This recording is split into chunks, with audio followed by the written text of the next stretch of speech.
Hello, Easy English Story learners, and welcome back to another episode.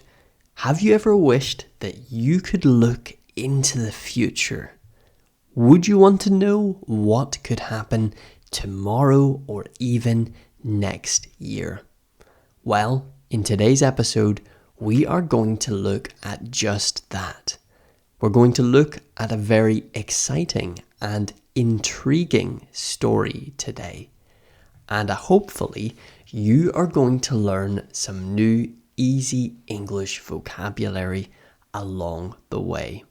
Or maybe not so easy English vocabulary. As always, I'm your host Oliver, and today we are going to look at some key words before we read our story. But first, remember to follow and subscribe to the Easy English Stories podcast so that you don't miss out on any future episodes. Let's take a look at our key vocab for today's story. The first word is antique. Antique. And an antique is an object that is old and often valuable because of its age and its beauty. For example, my grandmother left me an old antique ring, you might be able to say. So a very old ring which is valuable because it's old and maybe its beauty as well. Our second word today is glimpse. Glimpse.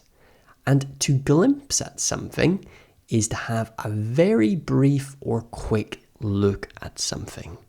So a glimpse is a brief or a quick look.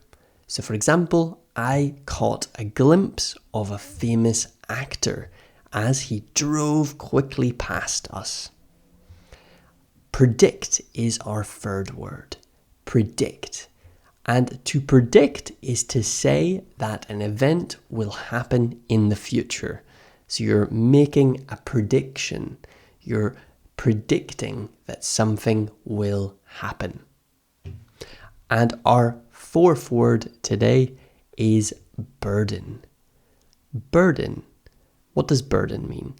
Burden is something that is difficult to carry or a responsibility that causes a lot of work or worry. For example, having a secret felt like such a heavy burden on his shoulders to share. And our final word today is inevitable. Inevitable. And when something's inevitable, it is something that is certain to happen and cannot be avoided. For example, if you don't study for the exam, failure is almost inevitable. Let's have a read of our story today. It's called The Time Traveling Watch. So I'm going to read it through here. I've got the text, and afterwards we're going to have some comprehension questions. Try your best to understand everything. Of course, I don't expect you to understand every word, but do try to listen for those key words that we just learned together. Let's begin. Arthur loved exploring Sunday markets. He enjoyed looking at old books and antique furniture. One cloudy afternoon, he found a small wooden box at a dusty stall. Inside was a silver pocket watch. The seller, an old woman with a kind smile, said, "This watch doesn't show you the hour. It shows you the next." Arthur bought the watch for $10.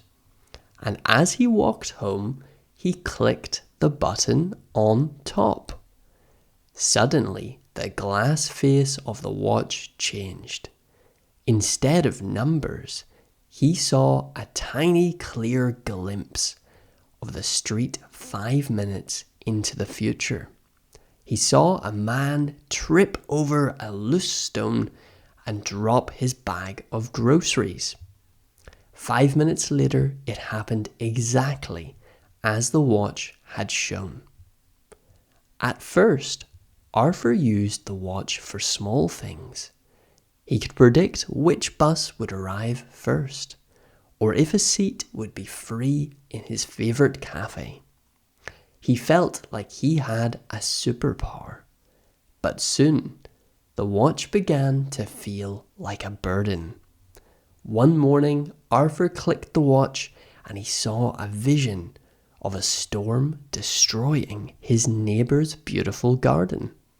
He tried to warn the neighbour and tell him, but the man didn't believe him. Arthur watched, feeling helpless, as the wind ruined the flowers just an hour later. He realised that knowing something bad was inevitable made him feel more stressed, not less. He looked at the watch again. This time he saw himself sitting alone, looking worried 10 years into the future.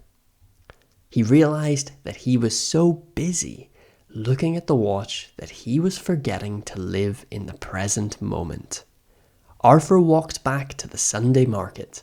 He found the old woman and handed the watch back to her. "I prefer the surprise of tomorrow," Arthur said. The woman was surprised, but she nodded. "The best time," she whispered, "is always right now."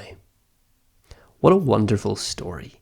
Let's see how much you understood from our comprehension questions. So I'm going to ask the question. I will slightly pause and then I will give you the answer. You should probably pause the audio and try to answer before I tell you. Let's look at question 1. What was unusual about the antique watch that Arthur bought? It didn't tell the current time, it showed glimpses of the future. Question 2. How did Arthur feel about the watch when he first bought it? And I guess when he first started to use it. He felt like he had a superpower and used it for lots of small, helpful things. Why did the watch become a burden for Arthur? Because he saw bad things happening and felt helpless because he couldn't change them. And our final question 4, what did Arthur do with the watch at the end of the story? He returned it to the seller because he wanted to live in the present. Let's do a quick review of our vocabulary from today's story. The first word was antique. Antique. So Arthur found the silver watch among other antique items in the market. So the watch was an antique watch. Glimpse. The watch allowed Arthur to catch a glimpse of what would happen in the future. Predict. It was easy for Arthur to predict the weather or the traffic with his new tool. He was able to make predictions using the watch. Burden.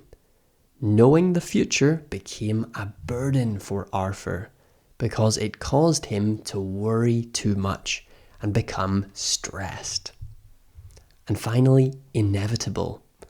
Arthur felt sad when he realized that the storm was inevitable and there was nothing he could do to stop it. Now, I'll give you a question. If you had this watch and you could have the watch, would you use it? Would you like to know what happens in the future? Or would you rather live in the present? Let me know your answer in the comments below. As always, thank you very much for watching and listening to this show. There will be another episode out next week as always, but in the meantime, if you want to check out some more easy English stories learning, you can check out the book, our ebook, which is in the link in the description below. It teaches you phrasal verbs in English using short stories to help you learn from context. But otherwise, make sure you're following and subscribed, and you've rated the podcast 5 stars. It really helps. I will see you in the next episode. Goodbye.